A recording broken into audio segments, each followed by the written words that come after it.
Alors il y en a un, Anne, qui hier a écouté ce qui s'est passé du côté de Berlin et notamment la prise de position de notre président de la République, c'est Vladimir Poutine. Réponse immédiate.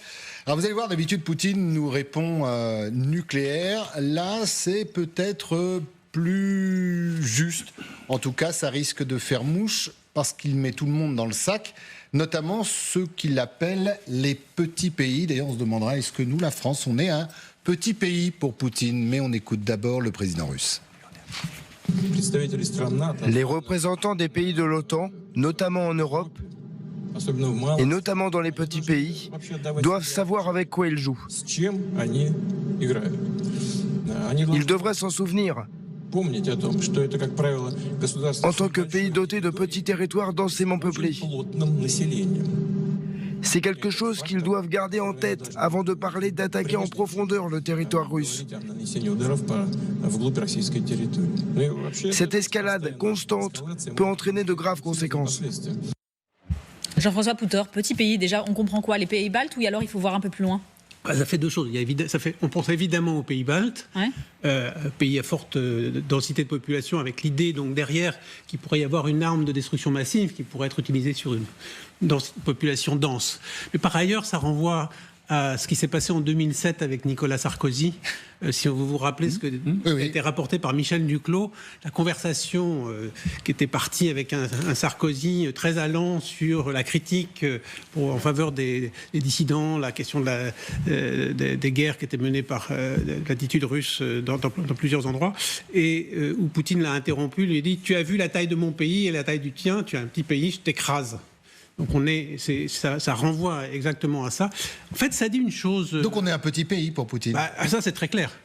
Donc ça nous, c'est très clair. Même si, on est visé aussi, la France? Ça, je pense que oui. Mais ça veut dire autre chose derrière. Ça veut dire qu'au fond, Vladimir Poutine considère que les pays qui sont sur le continent européen, à l'ouest, parce qu'ils sont tous petits par rapport à la dimension du pays russe, au fond, n'ont pas une véritable souveraineté. Parce que c'est ça la question. Ils n'ont pas une véritable souveraineté. Ils ont une souveraineté limitée, d'autant plus limitée qu'ils sont plus proches de la Russie, mais elle est toujours relative au fond. C'est ça que ça veut dire. Absolument, j'ai entendu Andrei Bykov, un chercheur au MGIMO, c'était il y a une quinzaine d'années, faire un exposé sur la théorie des relations internationales. Et il disait, vous croyez que le monde est fondé sur l'égalité des nations en droit. On sait que ce n'est pas dans les faits, mais chaque nation un vote... Eh bien, nous, la Russie, notre théorie des relations internationales, c'est la hiérarchie des nations. La hiérarchie des nations. Donc, nous, on est l'équivalent des États-Unis. Et puis après, voilà, ça descend. Et donc, un pays comme la Géorgie, s'il ne veut pas comprendre, on lui met deux baffes. Parce que c'est ça, la hiérarchie. Et donc là, il est dans la hiérarchie des nations. La France est un petit pays. Et l'Europe tout entière, c'est une force. L'Europe divisée, c'en est pas une pour Poutine, on est bien d'accord. C'est constitué de petits pays. Oui, bien sûr. En tout cas, il voudrait ramener l'Europe à des petits pays. Mais je voudrais faire un petit rappel historique, parce que Poutine, il est dans la droite ligne de l'autocratie russe. L'autocratie russe, elle commence au XVe siècle avec Ivan III. Sous Ivan III, on proclame que Moscou est la troisième Rome. C'est-à-dire que Moscou est le point à partir duquel s'ordonne le monde. Et au fond, ça n'a pas changé, d'une certaine manière. Et dans la tête de Poutine, surtout aujourd'hui, c'est ça. Et effectivement, le seul interlocuteur, c'est l'autre puissance qui serait capable d'ordonner le monde en face, c'est les États-Unis. Et c'est là aussi une vieille histoire russe. Alors justement, les États-Unis, parlons-en. Quelle serait la réaction des États-Unis en cas d'escalade et donc de conséquences graves en Europe? Est-ce que si la Russie allait plus loin, les États-Unis interviendraient? Pas si sûr, semble nous dire Vladimir Poutine, qui avance un argument. Écoutons-le. D'une manière générale, cette escalade constante peut avoir de graves conséquences. Si ces conséquences graves se produisent en Europe, comment les États-Unis se comporteront-ils? Compte tenu de notre parité dans le domaine des armes stratégiques, difficile à dire. Veulent-ils un conflit mondial? Il me semble qu'ils voulaient négocier dans le domaine des armes stratégiques. Mais nous ne voyons pas beaucoup de volonté de le faire.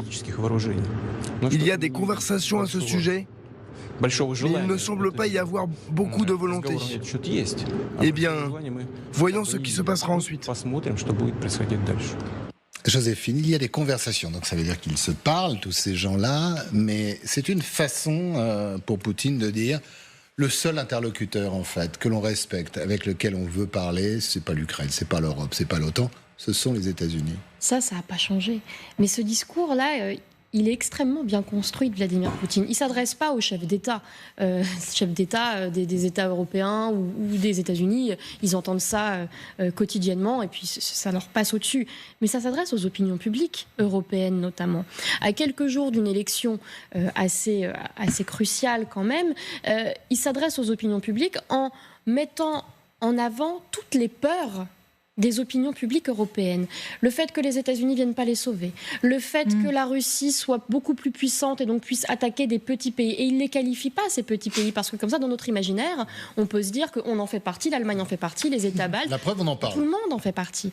Mais c'est extrêmement bien construit, encore une fois, parce qu'il s'appuie sur les peurs des Européens. Maintenant, est-ce que ça marche ? Quand on regarde les sondages, pas tant que ça. Il y a une étude de la Fondation pour l'innovation politique qui est parue là sur l'opinion publique européenne à quelques jours des élections et qui montre que presque 80% des Européens, 77 je crois, considèrent la Russie comme une menace. On n'a pas énormément de personnes qui voient la Russie comme cette autocratie fantasmée magnifique. Il y en a bien évidemment, mais ils sont une minorité en Europe. Le soutien à l'Ukraine, il est extrêmement majoritaire également en Europe. Sur la question israélienne, c'est différent. Il y a des divisions. Sur la Russie, pas tant que ça. Les Européens placent d'ailleurs la Russie comme le danger principal pour l'Europe avant l'Iran, avant la Chine, avant la Turquie également. Mais est-ce que ça ne marche pas quand la Pologne fait 700 km de fortifications ? Alors, ça marche dans le sens où ça contraint les États européens à se protéger davantage.